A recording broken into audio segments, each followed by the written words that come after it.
अब हम सूरदास जी द्वारा रचित वात्सल्य का वर्णन करेंगे और इसका अध्ययन करेंगे। पहले इसका वाचन करेंगे।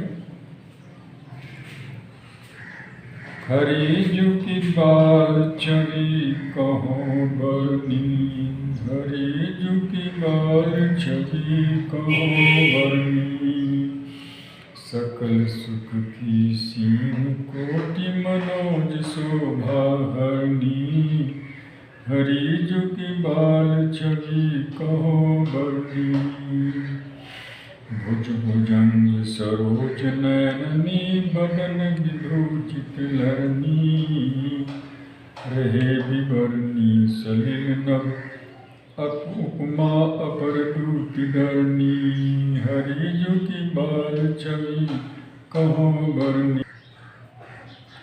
मंजु में चक मृदुल तनु, अनुहूरत भूषण भरनी। मंजु में चक मृदुल तनु, अनुहरत भूषण भरनी। मनो सुभग सिंगार शिशोत्तर फरियो अद्भुत फरनी। हरि जु की बाल छवि कहो बरनी। चलत पद प्रतिबिंब मणि, आंगन घुटरनी करनी। चलत पद प्रतिबिंब मणि, आंगन घुटरनी करनी। जलज संपुट सुभग छवि, भरि लेत उर्जन धरनी। हरि जु की बाल छवि कहो बरनी। पुण्य फल अनुभवति सुतहि, विलोकिक नंद घरनी। पुण्य फल अनुभवति सुतहि, विलोकिक नंद घरनी। सूर प्रभु की उर्वशी किलकनी, ललित लरखनी करनी। हरि जु की बाल छवि कहो बरनी। हरि जु की बाल छवि कहो बरनी। सूरदास जी ने इस पद में कृष्ण जी की बाल लीला का वर्णन करते हुए उनके सौंदर्य का वर्णन किया और उनका सौंदर्य का वर्णन करते हुए वो कहते हैं कि हरि जु की बाल छवि कहो बरनी। कि कृष्ण जी की बचपन की जो सुंदरता थी उसका वर्णन कैसे किया जा सकता है, अर्थात उसका वर्णन नहीं किया जा सकता, वो अवर्णनीय है। सकल सुख की सीम, यानी जी सीम कहते हैं सीमा, कि जितना भी सुख मिलता है, बहुत बड़ा सुख जिसकी कोई सीमा कहीं अगर होगी तो वो सुख उनकी बाल छवि से, उनकी बाल सुंदरता से मिलता है। कैसी थी वो?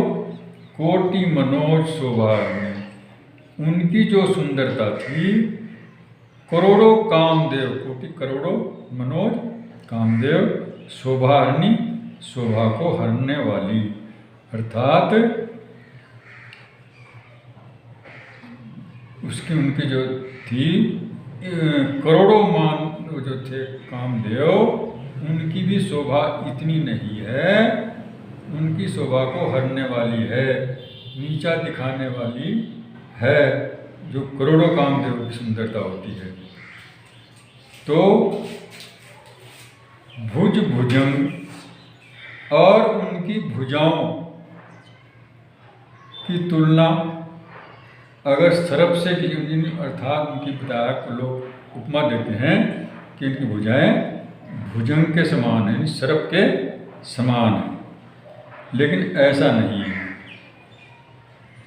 सरोज नयनी, और उनकी आंखें जो है वो कमल के समान है, ऐसा भी नहीं है।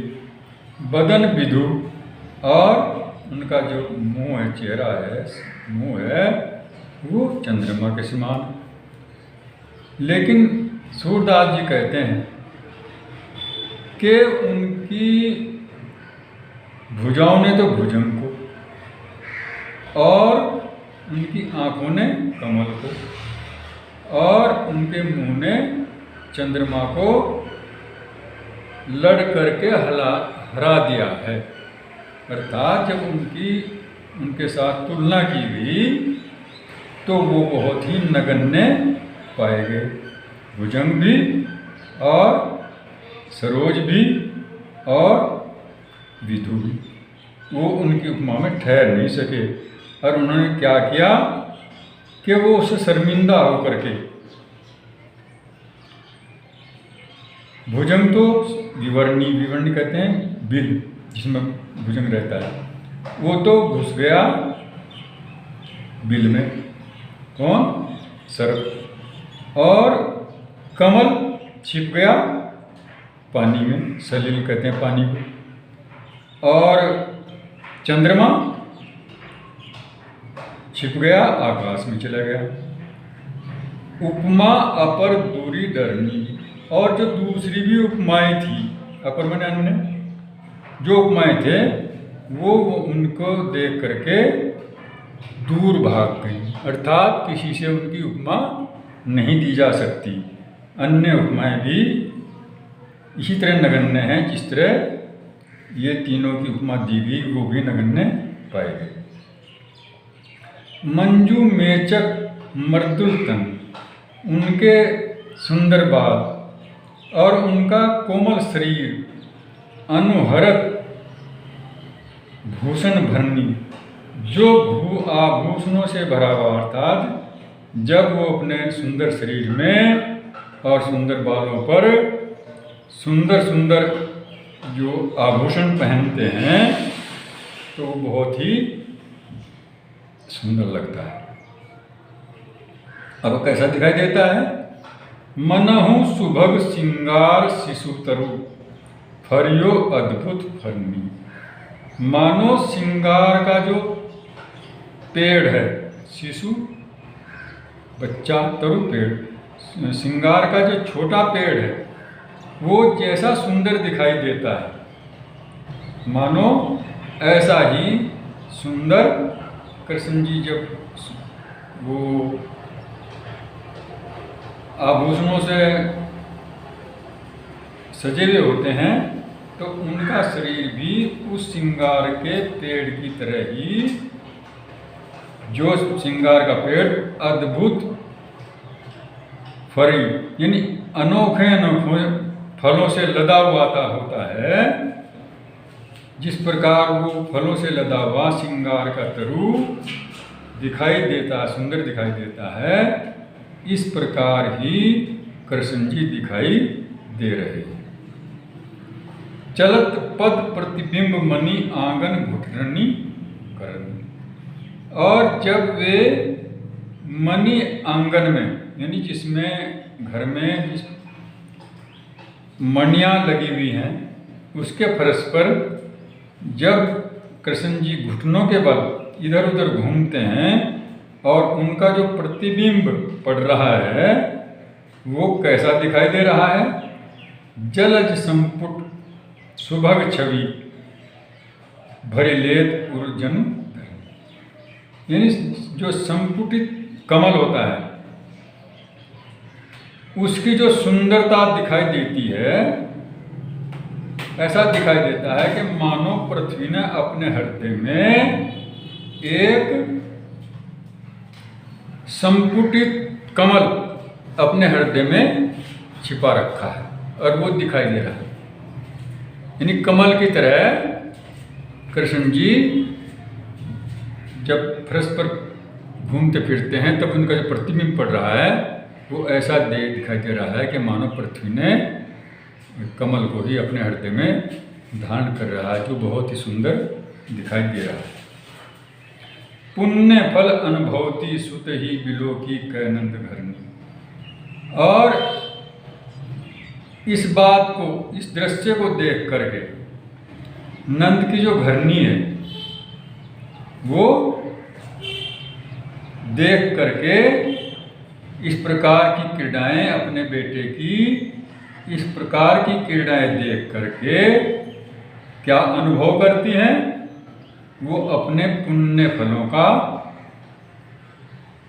स्मरण करती हैं कि ये जो मुझे दिखाई दे रहा है दृश्य, कृष्ण जी इतने सुंदर मेरे घर में इस प्रकार घूम रहे हैं, तो ये जो सौंदर्य है, ये मुझे जो देखने को मिला है, ये मेरे पुण्य फलों का ही प्रभाव है। ये उनसे ही मुझे मिला है, मेरे सौभाग्य की बात है जो मुझे ऐसा दृश्य देखने को मिल रहा है। सूर प्रभु की उर्वशी किलकनी ललित लरखनी।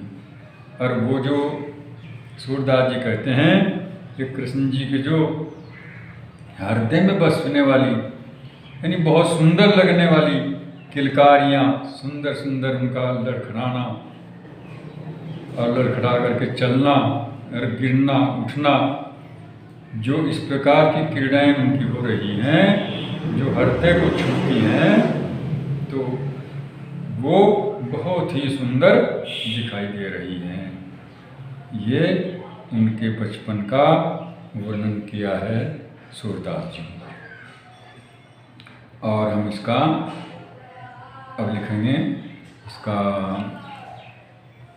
संदर्भ क्या होगा कि हमारी पाठ्य पुस्तक के वात्सल्य शीर्षक से लिया गया है, और इसको उनके सूरदास जी इसके लेखक हैं, और इसमें प्रसंग लिखेंगे कि